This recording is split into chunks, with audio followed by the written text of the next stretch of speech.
জয় গুরু। আজকের আমরা এই ভিডিওতে যে টপিকটার উপর আলোচনা করতে চলেছি সেটি হলো এমনই একটা বিষয় যেটা নিয়ে আমাদের প্রত্যেকেরই কিন্তু এটা জানা উচিত। তা কি?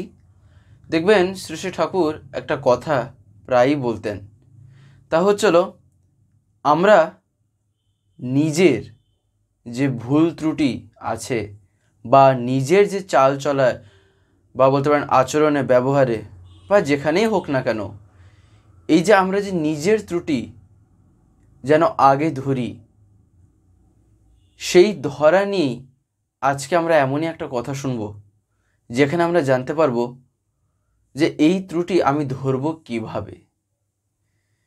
ঠাকুর বলেছেন যে নিজের ত্রুটি বা নিজের যে ভুলগুলি সেগুলিকে সদা সর্বদা আগে লক্ষ্য রাখা দরকার।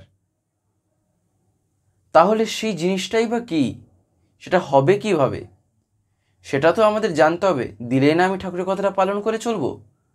আজকে আমরা সেই বিষয়টা সম্বন্ধেই একটুখানি জানার চেষ্টা করব এবং তৎসহিত আমরা আরও এমন একটা কথা জানতে চলেছি।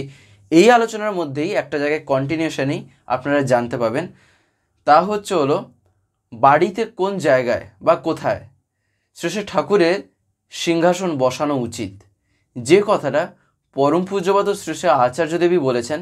আমি সেই কথাটাই আপনাদের আলোচনার মাধ্যমে বলার চেষ্টা করব। তো যাই হোক, আজকের এই আলোচনাটি এবার আমি শুরু করব। শুরু করার আগে আপনাদের কাছে শুধু একটি কথাই অনুরোধ করছি, ভিডিওটিতে আপনারা সম্পূর্ণভাবে যুক্ত থাকার চেষ্টা করবেন। আশা করি দিলে আজকের এই যেই টপিকটি আপনারা দিলে নিঃসন্দেহেই বুঝতে পারবেন। দেখবেন আমরা যে ঠাকুরের বিভিন্ন যে বই আছে বা সৎসঙ্গে আলোচনায় বা যেখানেই আমরা যাই, ঠাকুরের এই যে কথা আমরা যে শুনছি, সেই শোনার মধ্যে দিয়ে একটা জিনিস যেটা আমরা জানতে পাই, তা কি না, ঠাকুর যে জিনিসটা বারবার বলতেন, সদা সর্বদা লক্ষ্য রাখতে হয় আগে নিজের উপর, অর্থাৎ আমি কি করেছি, আমি কি করলাম, তারপরে গিয়ে সেই কথাটাকে বাকিদেরকে বলতে হয়। কেন না, সেই কথায় একটা জোর পড়ে। সেই কথাটা যখন আমি বলতে যাব, নিজে যদি আমার করা থাকে, তাহলে সেই কথার উপর একটা কনফিডেন্স আসে। এবারে কথা হলো, ধরেন আমার করায় বা আমার চালচলনে ভুল ত্রুটি আছে, আর যেটা প্রত্যেকেরই থাকে, নেই যে এমন কোনো কথা নেই। হয়তো কারো ক্ষেত্রে একটু বেশি, কারো ক্ষেত্রে একটু কম, এটা হয়তো হতে পারে। কিন্তু এই যে ভুল ত্রুটি, এই ভুল ত্রুটির দিক দিয়ে আমরা যে জিনিসটা সবচাইতে বেশি করে থাকি, বা বলতে পারেন একটা মানুষের ভিতরে এমনই একটা গুণ আছে যেটা কি না কখনোই আগে নিজের দিকে এত সহজে সে তাকায় না, সদা সর্বদা আগে অপরজনের দিকে তাকায়। যে কথাটা ঠাকুর ধরিয়ে দিচ্ছেন আমায়, কি ঠাকুর বলছেন, আগে নিজের ভুল ত্রুটির দিকে নজর রাখতে হয়। ব্যাপারটা কি? ধরেন যদি ধরা যায় ইষ্টভৃতি, আমি ইষ্টভৃতি করছি, কিন্তু আমি করছি হয়তো দেখা যাবে বেলা 12টা-1টার সময়, চা বিস্কুট খেয়ে পুরো একদম নিজের মতন আগে সব কিছু করে নিয়ে তারপরে আমি ইষ্টভৃতি করছি। এবারে কি দেখছি না, আমি নিজে জানি, আমি তো নিজে তো বুঝতে পারছি যে আমি কি করছি না করছি। এবারে আমি হয়তো দেখা যাবে 10 জনকে গিয়ে বলছি, ঠাকুর বলেছেন উষা নিশায় মন্ত্র সাধন, চলাফেরায় জপ। আমি বাকিদেরকে গিয়ে বলছি যে যথাসময় যে ইষ্ট নির্দেশ, এই যে বিভিন্ন কথা, তাহলে আমি ইষ্টভৃতি করছি বেলা 12টা-1টার সময়, লোকেদেরকে বলছি ভোরবেলা করতে হয়, বা এই যে ব্রাহ্ম মুহূর্ত যে আমরা শুনেছি দীক্ষা নেওয়ার সময় তখন করতে হয়। এবারে তারা যে এই যে একটা কথা, এই কথাটার ভিতর দিয়ে আমরা কিন্তু দুটো জিনিস প্রকাশ পাচ্ছে। একটা হচ্ছিল কপটতা, এটা তো পুরোটাই এখানে আছেই আছে। আর দ্বিতীয়ত আরও যে জিনিসটা, সেটা হচ্ছিল নিজের যে ভুল ত্রুটিটা আছে, অর্থাৎ আমার নিজেরই যে করাটা ঠিক নেই সেদিকে যে নজর নেই। আমি আগে অপরজনকেই দেখে আমি বলছি, আমার হয়তো কোনো দিক দিয়ে আমি জানতে পেরে গেছি যে সে ঠিকঠাক সময় করে না, আমি চলে গেলাম আগে তাকে বলতে। আমি কি নিজে দেখেছি? এই কথাটা হচ্ছিল ভাববার বিষয়। আর ঠাকুরের জগৎ আমরা যদি একটু দেখি তাহলে দেখবেন তো ঠাকুর এমনকি একটা কথাও বলেছেন যা জীবন বৃদ্ধির কথা নয়, তার কথার মধ্যে এমন একটা কথাও নেই। কেন? তার কারণ তিনি স্বয়ং হচ্ছেন, আমরা যে ইষ্টভীতির যে মন্ত্র বলি, ইষ্টভীতির মন্ত্রের প্রথম লাইনে আমরা কি বলি? যে জীবজগৎ জীবন কারণ। তাহলে যিনি সে সব কিছুর আমরা যে কারণ স্বরূপ যে আমরা বলছি, এবারে তিনি কি কখনো তাহলে জীবন ক্ষয়ের কথা বলতে পারেন? তিনি কখনোই পারেন না। তার কারণ কি? প্রথমত হচ্ছিল তো আমি তো তার সন্তান, অর্থাৎ আমরা যে প্রত্যেকে আমরা তো প্রত্যেকে ইন্ডিভিজুয়ালি আমরা তো তারই তো সন্তান। এবারে ভাবেন তো, আমার বাবা কখনো কি চাইবেন যে আমার কোনো ক্ষতি হোক, আমার এমনই কিছু হোক যেটায় মানে হওয়াটা আর কি ঠিক না? কখনোই চাইবেন না, সদা সর্বদা মঙ্গলই চান।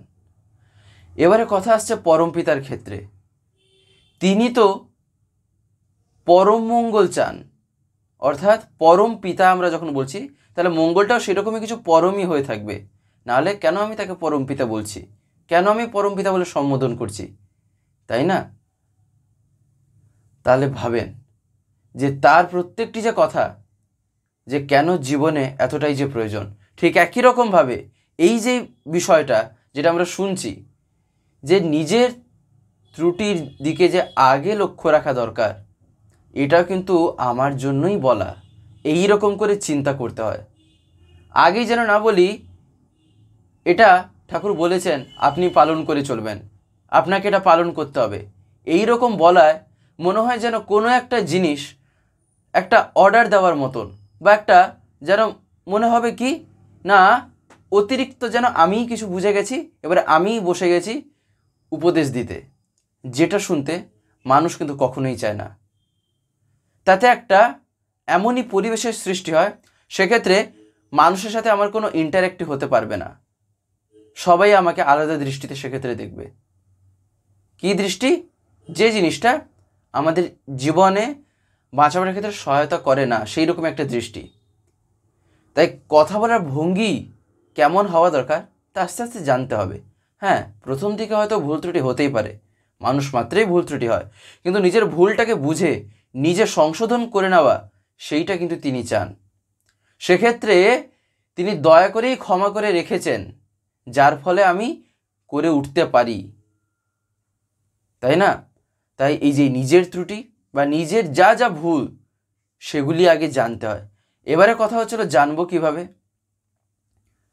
এইখানেই এবারে আসছে তার যে বিভিন্ন কথা যেগুলি তিনি পালন করতে বলেছেন, সেই সব জিনিসের যে বলতে পারেন প্রয়োজনীয়তা যে কোথায়। এখানেই আসছে তার প্রয়োজনীয়তা, একটা অন্যতম প্রয়োজনীয়তা। যেমন নাম ধ্যান, যজন, যাজন, এগুলো ছিল একটা এমনই জিনিস, এগুলো সব বলতে পারেন জীবনের যে আমরা সম্পদ বলি না, এই কথাটা একদিন শ্রী ঠাকুর বলেছিলেন যে তোমার জীবনীয় সম্পদ বলে যদি কিছু থাকে, যা হচ্ছিল কি না এই কনস্ট্যান্ট বা চিরকালের জন্য থাকবে, সেই সম্পদ হচ্ছিল এই যজন যাজন ইষ্টভৃতি নাম ধ্যান, যা তোমার জীবনের প্রত্যেকটা মুহূর্তে, প্রতিটা মুহূর্তে তোমার সাথে থাকবে। আর এই যজন যাজন ইষ্টভৃতি নাম ধ্যান, এগুলো যখন একটা মানুষের ভিতরে চরিতার্থ হয়ে ওঠে, তখন তার ভিতরে কিন্তু এমনিতেই ঠাকুরত্ব জাগ্রত হয়ে যায়, তাই না? তাই ঠাকুরত্ব জাগ্রত হওয়া একটা ম্যাজিক বা মিরাকেল না, এটা হচ্ছে একটা মানে বলতে পারেন করণীয়র একটা ব্যাপার, একটা পালনীয় ব্যাপার, যেটাকে পালন করতে হবে। যে কথাটা পরম পূজ্যপাদ শ্রী শ্রী আচার্যদেব প্রায়ই বলেন। আমি ভাবছি তিনি ঠাকুর, তিনি শুধু, আমি তাকে দেখছি তিনি আমার বাড়িতে সিংহাসনের উপরে বসে আছেন, দেওঘরে যাচ্ছি দেখছি কিন্তু সেখানেই শুধু বসে আছেন। বাস্তবে তিনি বসে আছেন আমাদের প্রত্যেকের ভিতরেই। সেটা আমরা দেখছি একটা তার রূপ। দেওঘরে যে আমরা যাচ্ছি সেখানে আমরা একটা আলাদা রকমের অনুভূতি জাগে। কেন জাগে? তার কারণ সেখানে তিনি স্বয়ং তার সশরীরে লীলা করেছিলেন, আর সেখানে তার বিগ্রহটা একটা এইরকমভাবে, আর সেখানে তো সম্পূর্ণ তো তিনিই তো লীলা করছেন আচার্যদেবের ভিতরে, তাই সেখানকার পরিবেশই একটা আলাদা রকমেরই হয়। কিন্তু যে কথাটা আচার্যদেব বলছেন তা কি?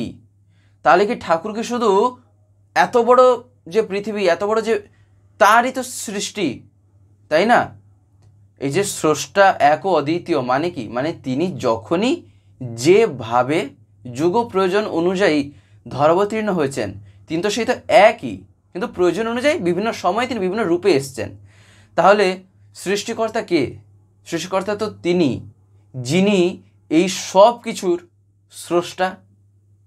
প্রত্যেকটা কিছুর স্রষ্টা যিনি, তিনি তো সৃষ্টিকর্তা। যিনি আমার, যিনি প্রত্যেকটার জিনিসের আমি যাই দেখছি না কেন এই সব কিছুর মালিক যিনি, তিনিই তো সৃষ্টিকর্তা বা তিনিই তো স্রষ্টা, তাই না? তাহলে এবারে ভাবেন তো সৃষ্টিকর্তা কে? তিনিই হচ্ছেন সৃষ্টিকর্তা, যিনি যুগ প্রয়োজন অনুযায়ী তিনি দয়া করে যখন তিনি লীলা করেন আমাদের জন্য। আর ব্যক্তিগতভাবে যদি চিন্তা করতে হয়, যদি পালনের ক্ষেত্রে, সেক্ষেত্রে চিন্তা করতে হয় তিনি দয়া করে এসেছেন আমার জন্য, আর আমি তাকে ধরছি না। ব্যক্তিগতভাবে চিন্তাটা এইরকমভাবে হওয়া দরকার, দিলে নিজের করার প্রতি নজরটা আরও বেশি করে বাড়ে, তাই না?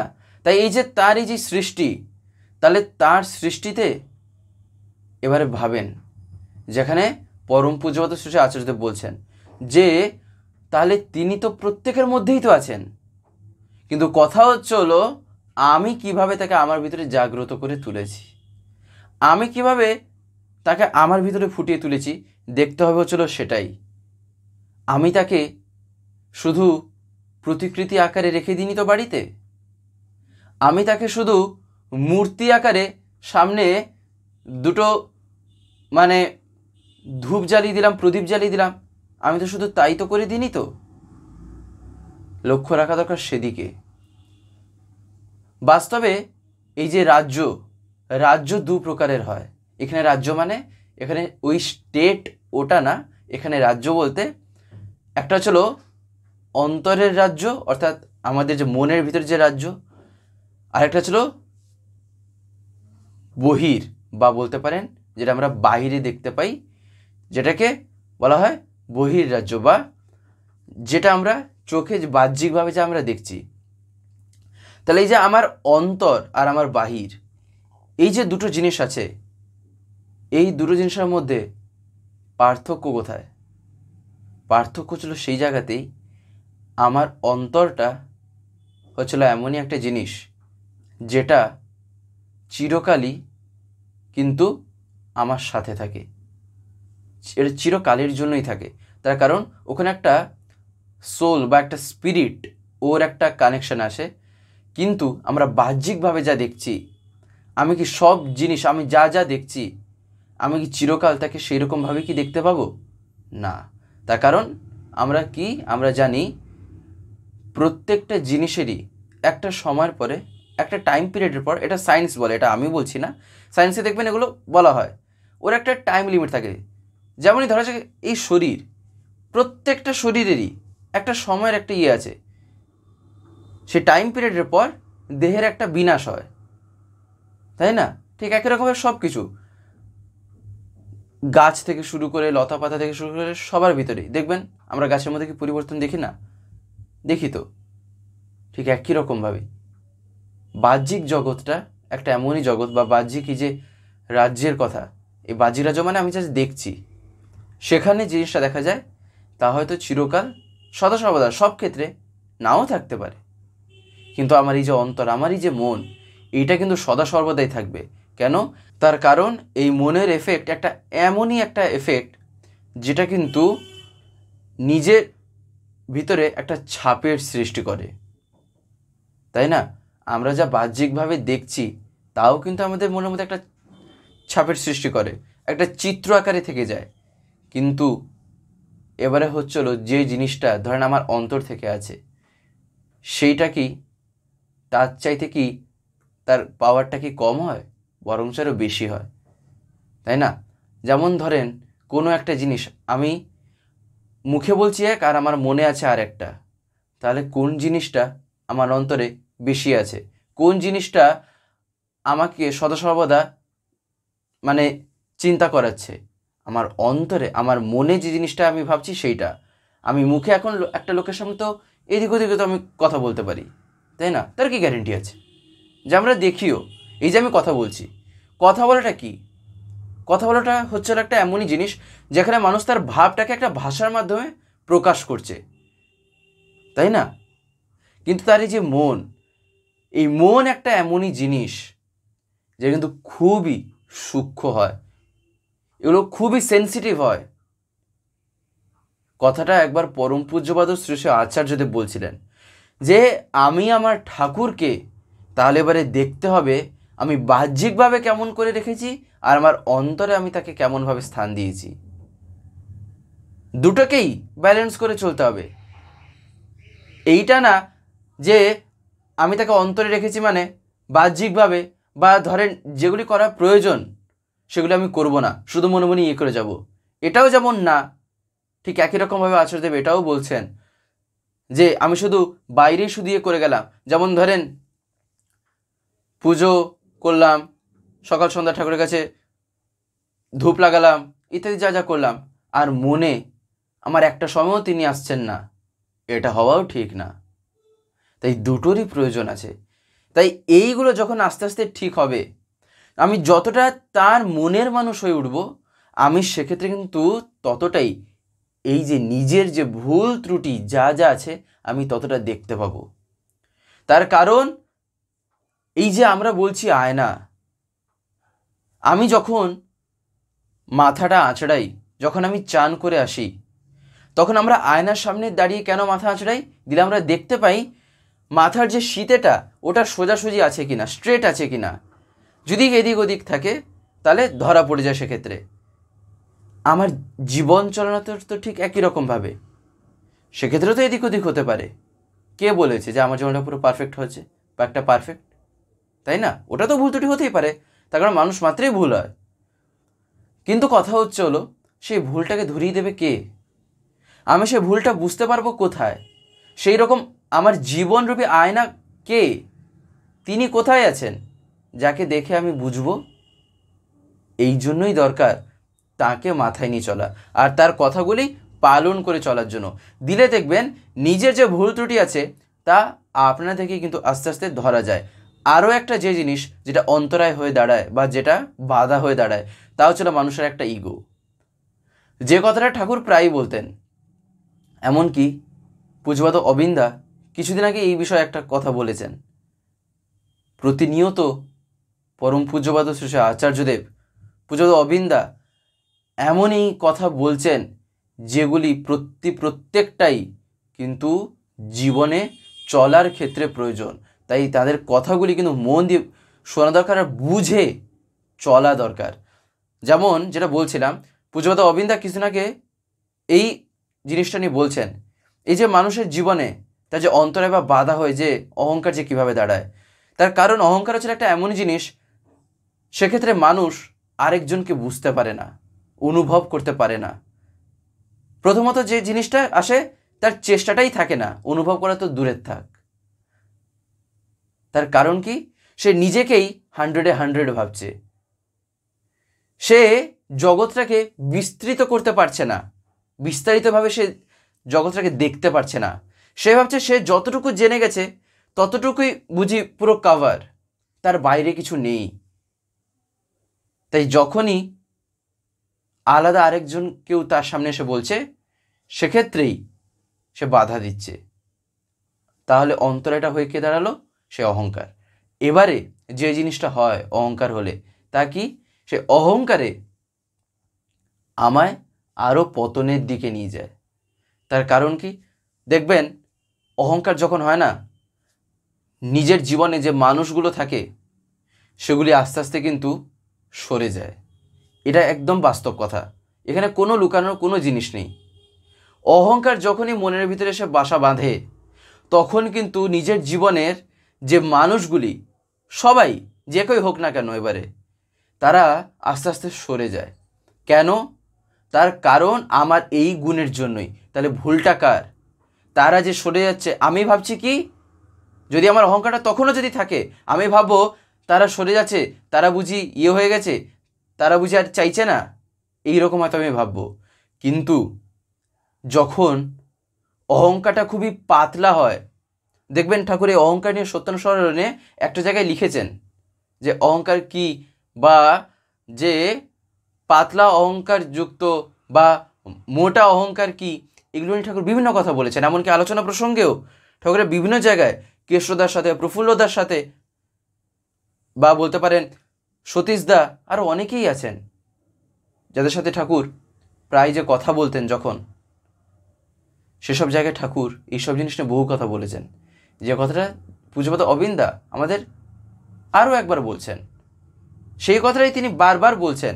তার কারণ ঠাকুর তো বলেছেনই, কিন্তু আমরা তা মাথায় রাখছি না, যার ফলেই তো তিনি আচার্য পরম্পরা দিয়েছেন, যেখানে আমরা যে জিনিসটা দেখতে পাচ্ছি তা কি, তিনি দয়া করে আমার চলার পথ কেমন হওয়া দরকার, আমার জীবনচর্যা কেমন হওয়া দরকার, তা তিনি ধরে ধরে শিখিয়ে দিচ্ছেন, তাই না? আর এই যে অহংকারী যে কথা বললাম, এটাও কিন্তু একটা এমনই জিনিস, এই যে নিজের যে ভুল ত্রুটি, এই ভুল ত্রুটির মধ্যে এটাও কিন্তু একটা পড়ে। কেন না, এক্ষেত্রে কি হয়, ওই যে মানুষের সাথে যে একটা হয়, শুধু আমি একটা বললাম ঠাকুরের একটা দিক, না ঠাকুর এই যে অহংকার নিয়ে যে কত কি যে কথা বলেছেন, এমনকি পরম পূজ্যপাদ শ্রী শ্রী আচার্যদেবও এই অহংকার নিয়ে যে কত কিছু কথা বলেছেন, তার বলে বলে শেষ করা যায় না। যেমন একবার পরম পূজ্যপাদ শ্রী শ্রী আচার্যদেব এই অহংকার নিয়ে যখন একদিন একটা কথা বলছিলেন, তা হচ্ছিল মানুষ যখন অহংকারে যখন পরিপূর্ণ হয়ে যায়, তখন তার মাথাটা এমনই একটা হয়ে যায়, সে তখন কারোর কথাও শুনতে পারে না। তার জন্য তখন সব কিছুর দরজা তখন বন্ধ, সে আগে থেকে বন্ধ করে রেখেছে, যার ফলে কোনো মানুষ চাইলেও সে মিশতে পারে না, সে মিশে যেতে পারে না তার সাথে। তার কারণ সে আগে থেকেই এমনইভাবে তার মনোজগৎটাকে তৈরি করে নিয়েছে, যেখানে আর কোনো কিছু প্রবেশই করতে পারছে না। তাই সেই চাবিকাঠিটা দরকার, যেখানে কিন্তু এই জিনিসটা খুলে যেতে পারে। সেই চাবিকাঠিই হচ্ছিল কিন্তু জীবনে দীক্ষা। সেই দীক্ষার মাধ্যমে মানুষ কিন্তু দক্ষ হয়ে ওঠে। আর সেই চলনাটা, এই যে দক্ষতার মাধ্যমে যে চলনাটা আমরা অর্জন করি, তখনই কি হয়, এই সব জিনিসগুলি আস্তে আস্তে তখন ধরা দেয়, তখন বোঝা যায়, তখনই নিজের যে ভুল ত্রুটি সেগুলি বুঝতে পারি, তাই না?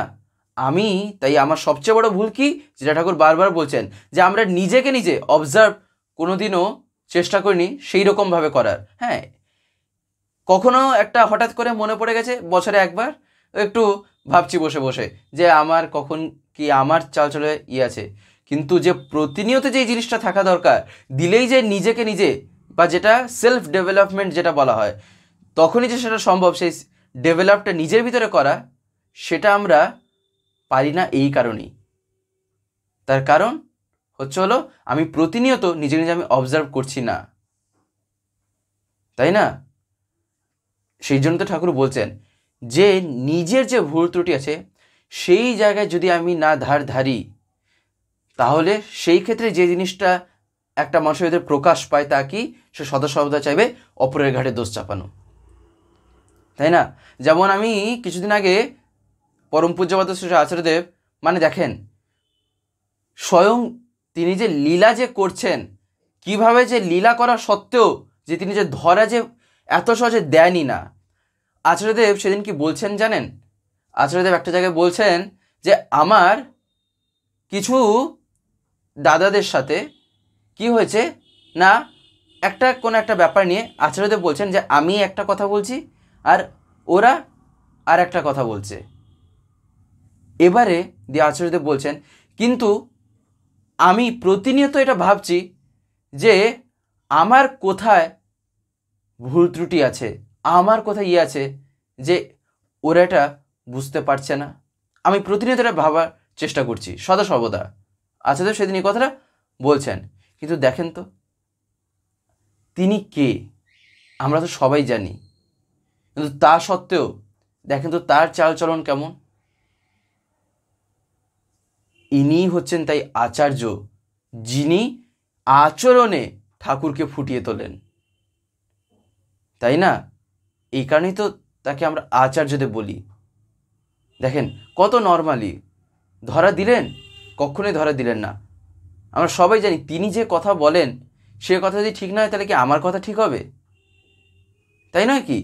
তাই তিনি স্বয়ং বলছেন যে আমার সাথে মানে কিছু একটা যে টপিকে যে আলোচনা হচ্ছে, সেই আলোচনায় আমি একটা দিকে ব্যাপারটাকে বলছি আর ওরা আরেকটাভাবে ব্যাপারটা বলছে, আর আমি সেক্ষেত্রে ভাবছি যে আমার বলা কোথায় এদিক ওদিক হচ্ছে, বা আমি কোথায় করছি যে ওরাটা মানে যে ব্যাপারটাকে বুঝছে না বা ধরতে চাইছে না। একেই বলে আচার্য লীলা, একেই বলে আচার্যদের ভিতরে ইষ্টের লীলা, তাই না? তাই দরকার তাকে নিজের ভিতরে ফুটিয়ে তোলা। শুধু বাড়িতে সিংহাসনে বসিয়ে দিলেই আমার ভিতরে যে ঠাকুরত্ব জেগে যাবে, মোটেই না। তবে হ্যাঁ, সিংহাসনে ঠাকুরকে রাখা প্রয়োজন। তার কারণ কি? তার কারণ দেখলে মনের ভিতরে একটা ভাব জাগ্রত হয়, একটা ভাবের সৃষ্টি হয়, আর এই কারণে তো তিনি ভাবগ্রাহী জনার্দন, তাই না? যিনি কিনা সেই ভাবটাকে, আমার ভিতরে যে ভাব, তিনি একমাত্র সে গ্রহণ করতে পারেন, তাই না কি? এই যে ভাব, সেটা একটা অন্যতম পথ হচ্ছিল। কিন্তু আমি যখন বাড়িতে বা আমি যেখানে যাচ্ছি আমি যখন তার ছবি দেখছি বা যখন তার প্রতিকৃতি দেখছি, তাই নাকি? বা আরেকটা যে কথা, সেটা হচ্ছিল বাড়িতে যে কোথায় যে ঠাকুরের সিংহাসন বসানো উচিত। পরম পূজ্যপাদ শ্রী আচার্যদেব এই বিষয়ে একদিন বলছিলেন, তা হলো বাড়িতে সদা সর্বদা লক্ষ্য রাখা দরকার যেন বাড়ির সবচাইতে যে টপ ফ্লোর, ধরেন একটা বাড়ি 2 তলা বা ধরেন একটা বাড়ি 3 তলা, যত তলাই হোক না কেন, বাড়ির সবচাইতে উপরের যে তলাটা বা যে ফ্লোরটা থাকবে, সেই ফ্লোরে যেন আমি ঠাকুরকে রাখি। তিনি যেন সবচাইতে উপরে থাকেন, সবচাইতে উপরে যেন তিনিই থাকেন। তাই ঠাকুরের সিংহাসন সেরকমভাবে করতে হয়। না হলে এবারে ধরেন গ্রাউন্ড ফ্লোর বা সেরকম কোনো তলার বা কোনো এতগুলো ফ্লোরের বাড়ি না, একটা নর্মাল বাড়ি, একটা গ্রাউন্ড ফ্লোরের বাড়ি, সেক্ষেত্রে আলাদা ব্যাপার। সেক্ষেত্রে বাড়ির পজিশন দেখে যেখানে সুবিধা হবে, যেখানে তাকে বসালে তার কোনো অসুবিধা হবে না, এবার আমার বুদ্ধি দ্বারা যতটা আমি পারবো সেদিকে লক্ষ্য রেখে আমি যেন সিংহাসনটা রাখি।